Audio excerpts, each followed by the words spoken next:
Hello everybody, myself Vikas Tiwari. I will be your course coordinator for the subject microprocessors and microcontrollers for this semester. We shall start our course by studying its course objectives and course outcomes. In today's lecture, after dealing with this course objective and course outcomes, we will focus upon the brief introduction to what all the syllabus is about and what is the content of each unit. And then we shall directly go inside the understanding the introduction into the first unit, that is about the microprocessor 8086.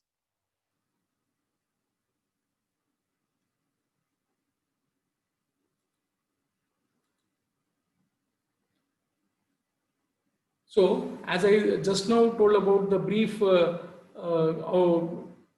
content about this today's lecture, it is about the course objectives.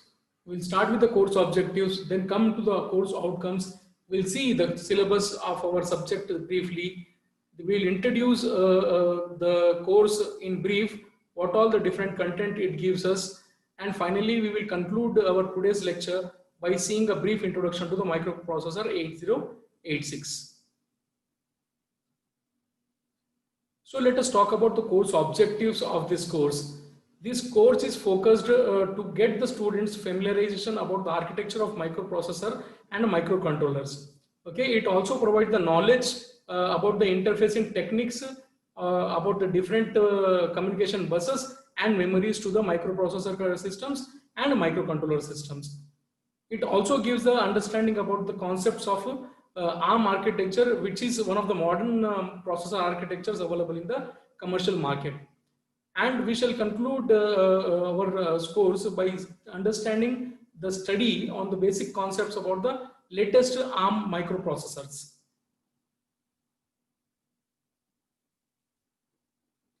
And followed by the objectives, we shall see this course outcomes of this particular course. Here, this course outcomes talks about all such outcome which all stakeholders of ours, maybe our employers or your teacher being as a teacher or the college expects from you to have the understanding about the following such things after completing this course successfully. So let us have a point-wise discussion about what these course outcomes are. We shall start by seeing this understanding about the internal architecture and organization and also the assembly language programming of 8086 microprocessor, which we'll be more talking about into our first unit. Okay. Then the outcome of the second unit will be about the understanding the internal architecture and organization and obviously the assembly language program of microcontroller 8051. Later on, one more our objective, the outcome of the course is about understanding the interfacing techniques to both the 8086 and 8051 systems. Okay. And finally, our last outcome is talking about understanding the internal architecture of ARM processor. Here also we will see the latest ARM processor, which is based upon the RISC architecture. RISC stands for Reduced Instruction Set Computer. So RISC architecture based ARM processors architecture we shall see. We shall also see this instruction set and the assembly language program for the ARM processor. And lastly, our unit 5 gives us the outcome that we shall understand the different latest ARM processors. Let us have the brief understanding of our syllabus, what all the syllabus organization is of, what kind, and each unit talks about what particular thing. Let us start with the unit 1. It is, you can see, it is 8086 architecture. Here in this we shall also not only see the architecture of 8086, but also we shall see the instruction set by which we can write the programs to this particular microprocessor, and we shall also see the assembly language programming to write a program and see the behavioral aspects of this microprocessor 8086. So it talks about basically the internal architecture, organization, assembly language programming of 8086 microprocessor. In our unit 2, we shall talk about the same similar things what we have done for the microprocessor 8086 in unit 1. In unit 2, we shall see the same things again one more time regarding the microcontroller 8051. That means its internal architecture, the internal organization of different modules, followed by the assembly language program for the microcontroller 8051. Unit 3 talks about the different IO devices and memory interfaces to the microprocessor based systems and as well as microcontroller based systems. And later half part of this unit talks about different communication standards and different ways of communicating with this microcontrollers and microprocessors. More specifically, microcontrollers inbuilt communications, what all are there available, that we shall see in detail about in this unit 3. In unit 4, we will talk about the ARM architecture, which is based upon the RISC architecture, as I said earlier also, reduced instruction set computer. So in this unit, we'll be talking about its architecture, internal architecture, and we shall also see its instruction set and few ways of addressing in this ARM processors. In the last unit, we shall talk about the advanced ARM processors. So we shall discuss a few of the advanced ARM processors into this particular unit. We will start our whole subject's understanding by simply understanding the computer's block diagram, which we have studied in our school days.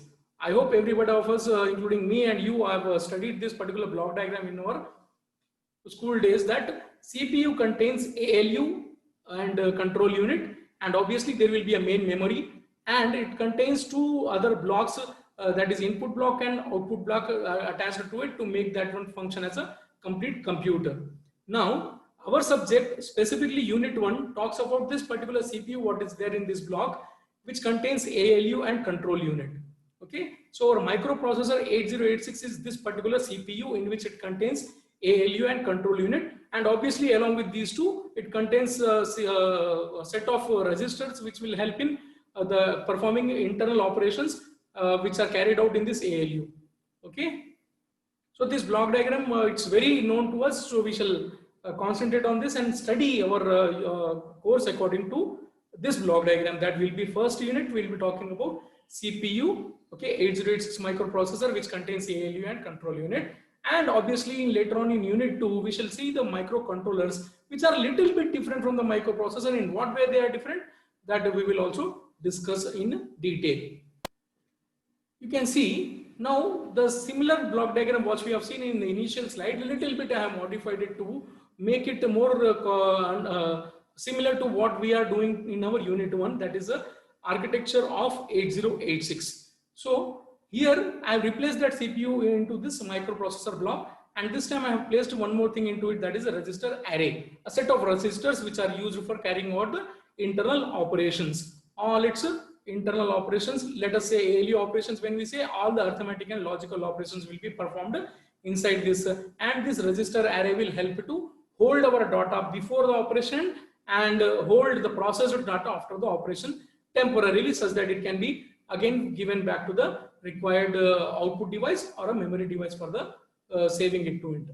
Okay, so you can see the similarity of this block diagram with our previous block diagram, that is of the normal computer block diagram containing CPU, which contains ALU and control unit, and IO devices connected to it. Okay, for your understanding, making more better, I have kept some images here to exactly tell in terms about the microprocessor and microcontroller, what you have already seen in your life currently, or you are seeing them in today's life now. Here you can see one image I have kept it. This is the Intel's Core i7 processor.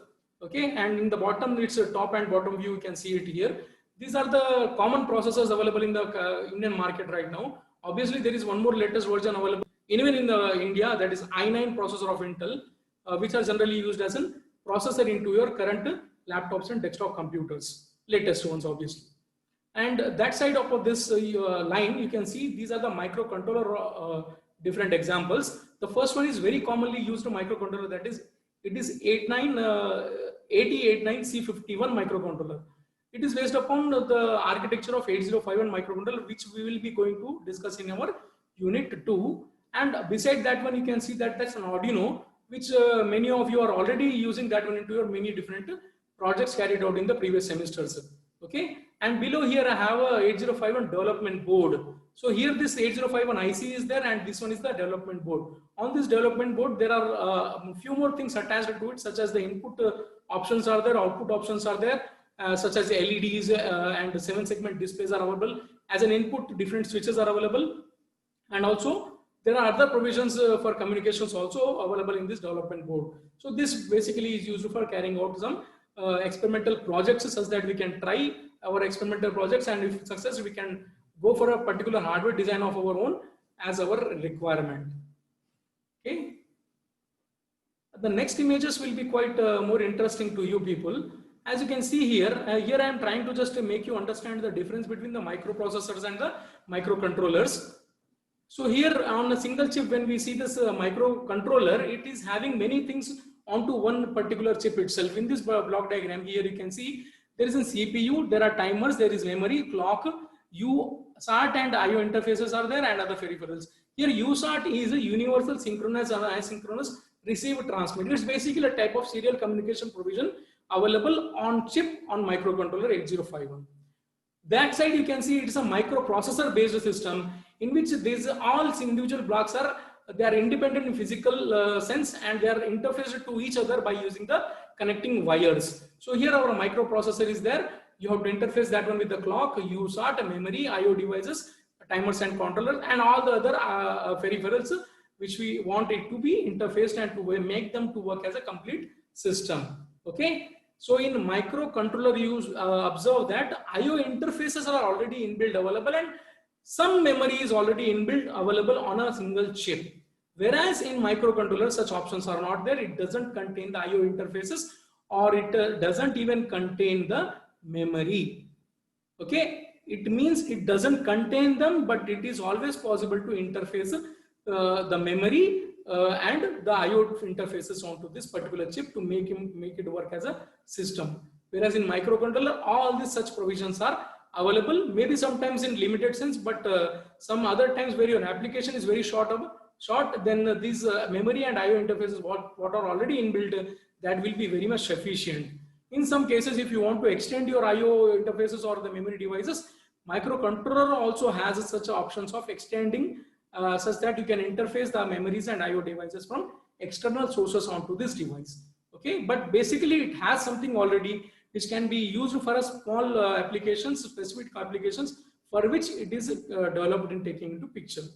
Okay, so that is why many of the authors of the microprocessor and microcontrollers name this microcontroller as to be as a microcomputer, because it all has all major things required for doing computing operations. Okay, whereas the microprocessor is a very general purpose. It can do a lot of different tasks given to it, but condition required that all the such memories and IO devices required for doing certain tasks should be interfaced to it from external sources. As the microprocessors are made for general sense, they are costlier when compared to the microcontrollers, and microcontrollers efficiency will be limited because they are developed in a way of working with a set of particular tasks given to it, and obviously it will not be that much efficient as microprocessor, whereas microprocessor is very general. As I said, it is manufactured and developed for working for a lot of variety of tasks together, whereas microcontroller will be limitedly working to the application specific for which it is developed, and it works very efficiently for the application what it is developed for. That is why its cost compared to the microprocessors will also be less, because it is designed in such a way that to targeted applications only it works very well. Okay. So now I have another image to show you. In this image, you can see how the microprocessor and microcontrollers, they are in similar or in different from each other. So microprocessor is one IC where it does not contain all the memories on other peripherals on it, whereas the microcontroller is a single chip on which you contain a processor. Okay, it contains all the different peripherals such as a program memory, RAM, and other IO interfaces onto its single own chip. Okay, so some people ask the questions that whether the microprocessor is a part of microcontroller. The answer will be no, actually, because microprocessor is a very general purpose processor. It is meant for its own thing, and microcontroller is a mini type of a computer where it is meant for only having certain actions to be performed. Microcontroller has a processor, but we cannot say it's a microprocessor itself. It has some processor with the limited capability and efficiency. Now in unit 1, we shall discuss our microprocessor 8086, and here there are three major things in this unit what we have to discuss. One is the architecture of the 8086, we shall discuss in detail, followed by the instruction set to be used for programming the microprocessor 8086, and finally we will study the assembly language programming of 8086. You might have studied the C language before, but this course will expose you to the new language, which is basically one type of low-level languages of computing, that is assembly language programming. So we shall study and practically apply the assembly language programs to control the microprocessor 8086. Now, many times so far we have seen this microprocessor word, microcontroller word, but what exactly this microprocessor or a microcontroller mean? So proper definition of the microprocessor will be like this. So it's a program controlled semiconductor IC, which generally fetches the instructions provided to it, decodes those instructions, because we write the program in some language, okay, and that language is not understood by the device or the IC or the microprocessor. So what it will do is it will decode them. It will translate those languages into its own language, which is called as machine language. Machine language is basically the series of sequences of switching states, on and off conditions, that is zeros and ones. So machine or a digital device understands only the switching conditions, whereas we human beings cannot understand those zeros and ones switching conditions, but else we can understand the programming languages. So we write the programs in some programming languages. So microprocessor will fetch those instructions what we have written, it decodes them, and then it executes it. Okay, and the microprocessors are used as a CPU in the computers. Our modern day computers, even the computer currently what I am using, uses a microprocessor Core i5. So here we'll see the brief history of the microprocessor evolution. Microprocessor came into picture in the year 1971 onwards, where Intel has given its first 4-bit microprocessor into the market. Okay, so Intel's 4004 was the first microcontroller which was commercially very hit for the purposes of having developed a computing device for calculations of arithmetic operations. So our modern day calculators type of work this processor was able to do. Okay. So on this slide, you can see what also different packages it was available in, and what type of processor it was. It was a first 4-bit processor. In the second generation, in the year 1973 onwards, you can see this generation has started, and in the particular year, in 1977, the Intel has successfully introduced a very efficiently working microprocessor known as 8085. This microprocessor was of 8-bit capacity. Okay. That means its data manipulations will handle the data in the packet frames of 8-bit size. Okay, it doesn't mean that it only performs the operations on the 8-bit data. You can have a more larger data also, but in that cases, microprocessor will break them or take them in the packets of 8 bits at a time. Okay, like what it is done in the microprocessor 8086 also, which we will be going to discuss in our this course. Okay, and it was introduced in the year 1978. You can see here it is available in 16-bit processor it is, and it is available in the 40-pin package, dual 9 package. It is available in 40 pins structure. Pin diagram of this also we shall see as we progress into our course about the pin diagram of 8086 on all the different signals what it has on it. Okay, so 8086 was the first successful, both in sense of computing processing efficiency and commercially. It was a very efficient, very popular microprocessor of that time. In 1978 it was introduced, first successful 16-bit microprocessor it was. That is what why we are studying this microprocessor 8086 into our course. It is something that suppose we have to study some new technology or language, some may question that why we are studying a processor of which was introduced in the year 1978, which is very outdated right now. That is true, but we cannot go into the studying the architectures of latest processors without understanding the processing architecture of the basic type of processors. So 8086 was chosen for this purpose. An analogy I can give it to you here is that we directly cannot go to a book and read it directly unless we know what the alphabets are and what the arrangements of alphabet to make a common sense in the word, and what arrangements of the words will make a proper common sense of a sentence, and sentence arrangement will give you the paragraph. So in studying the paragraph will not make a sense. You have to start from the alphabets, understand the words, then lines, then the paragraphs. So that is why 8086 has been chosen. One more people arguments will be that why only this 8086? Why not the previous generations we are studying? The reason for this one is that it was a very successful first time 16-bit microprocessor which was efficiently used for computing purposes. That is the reason that we are not studying the earlier versions for this and studying only this into our course. Okay, next is our third, this is third generation. Next will be the fourth generation in the year 1980. And actually after 8086, Intel introduced 8088 also. And after some time, Intel introduced 80186, then 286. Then in the fourth generation in the year 1980s, they introduced this Intel 80386 processor. It was again hit in that time for the properly working, efficiently working 32-bit processor. And later on, again, few more versions of this came into the market, like 80486, 586, and so on. So after this, what happened? After the 8086 series, Intel has introduced this Pentium series into the market. Sure, you might have heard about this Pentium series. At least I heard when I was in my school days. So I used to work on a computer with the Pentium processor onto it. So later after Pentium, the Intel has made a few more series that we shall see after, but before that one, let us see these generations of the different microprocessors for once here. You can see the first generation of the microprocessor listed on my right side here right now. Then the second generation of the microprocessors are here. It's again the same thing what I have just shown you before. Third generation of the microprocessors here.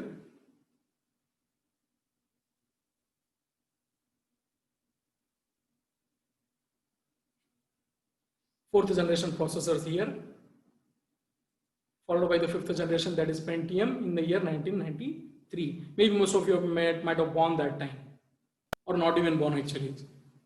Okay, so after Pentium series, the Intel has introduced this Xeon series, then Celeron series, then ITM series, then Intel Core 2 Duo series, and finally Core i series, in which i3 processors are very commonly available right now, even i5s, and nowadays more commonly is i7 available. And the latest one version of the i9 is also available in Indian markets. And further improvements are going on further into it. So that is it. That will be end of our today's lecture. Hope the things are clear to you. If all queries are anything there, you can just post it to me. Thank you.